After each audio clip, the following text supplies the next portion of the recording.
Hey everyone, I'm Follygon, and today I want to talk about why your art sucks, what that means, why you would ask that question, and how we can fix it. So why does your art suck? First, I want to talk about why you would ask this question.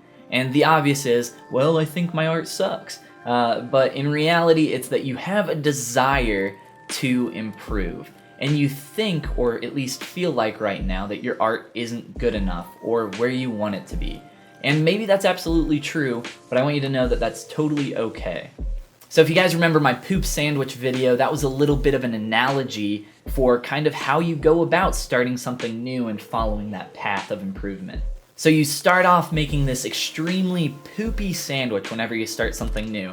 You got bread, big old turd, bread on top, and that is your poop sandwich. And from there, your goal is to not get better at making sandwiches, to not get good, but to become less bad, to make less poopy sandwiches. So over time, less and less and less poop comes as you're working on your craft, and eventually you just come on down and you got 2 slices of bread, no poop in between. And it's a pretty bland, boring sandwich, but it's a start. It's no longer a poop sandwich. It's no longer a fecal fantasy.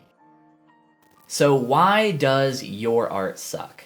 And that why is really big here, but I think that it's a good thing, and it's a good question to ask, because that why is a desire. That why is your want to improve.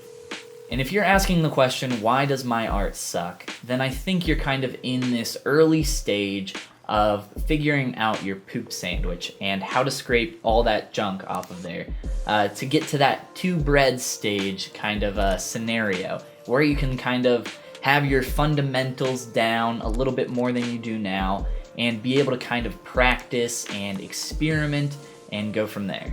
So I want to tell you some of the things here that have helped me get out of that kind of poop sandwich stage as quick as possible. So one of the things that has really helped me get out of that poop sandwich kind of stage is creating a workspace for myself to thrive in.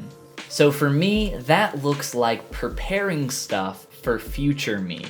The best way that I can prepare anything that I'm doing is to try to make it as easy as possible. So for you, if you're drawing, maybe that's having a sketchbook on your nightstand opened and ready to go with a pen right on top, and in the morning when you first wake up, you do a quick daily sketch. If you're running on Windows or Linux, there are multiple desktops that you can set up. What I like to do is I like to have a specific one for work, and then I have another one for just junk.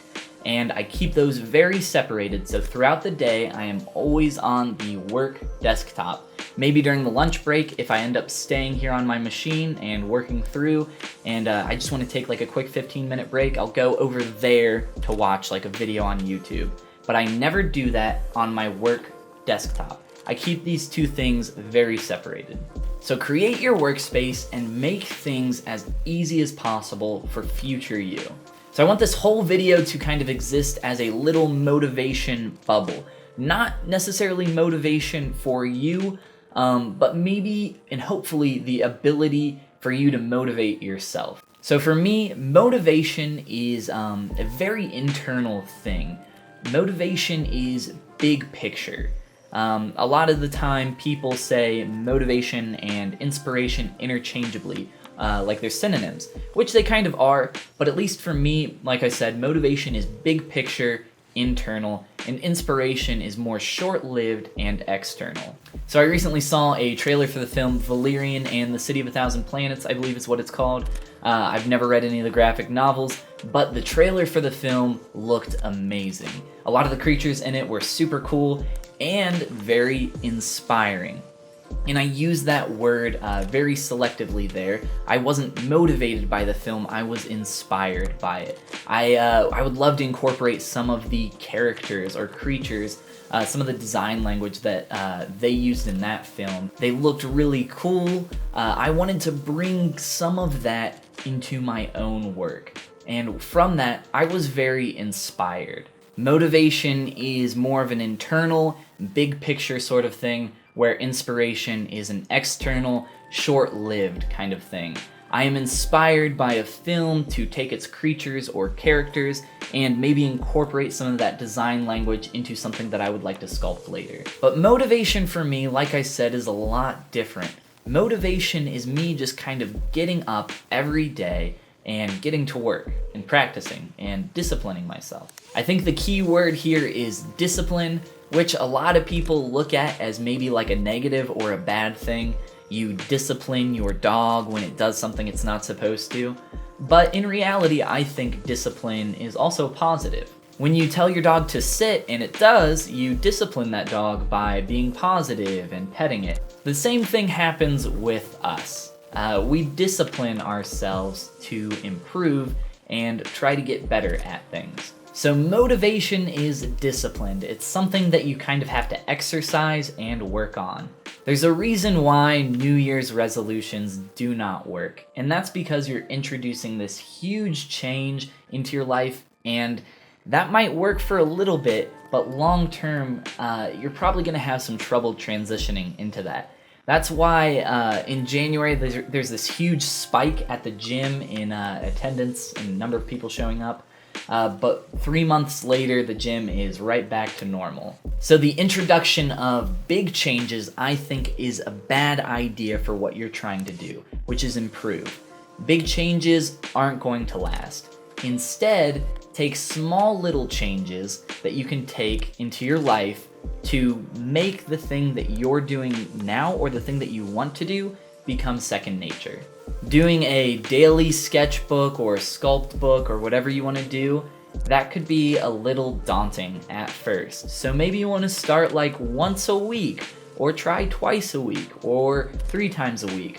Whatever it is, work your way up. Start with the most simple thing that you can do. I took a sketchbook, I opened it, I took a pen, and I put it on my nightstand. When I wake up, I made it easy for myself, and now I will do a quick 5-minute, 10-minute, 15-minute doodle, whatever that is for you. That is a way that you can kind of make it easy for your future self and make small changes at the same time. So start asking yourself these kinds of questions. Are you disciplining yourself to kind of develop that internal motivation, which is a really big, difficult one, but don't try to do it all at once. Take it in small strides. Are you prepared for inspiration? I like to use an app called Evernote on my phone. It's just a texting app. I use this for just taking notes throughout the day, or if something inspires me, I can write it down and use it later. It syncs to my desktop, and it makes it really easy for future me, which is the next question. Are you making it easier for future you? And are you creating a workspace for yourself? You need to be able to kind of separate when you need to focus, work, and be disciplined, and having kind of all your junk, play, whatever you want to call it, somewhere else. So hopefully that answers the question of why does my art suck for you? And if it doesn't answer it for you, hopefully it puts you on a path or gets you thinking in a direction more so that you can answer that question and continue to kind of seek that improvement and self-motivation for yourself. Thank you so much for watching, guys. I hope you enjoyed this video. I hope you learned something new, maybe got a little inspired, and I will see you guys in the next video.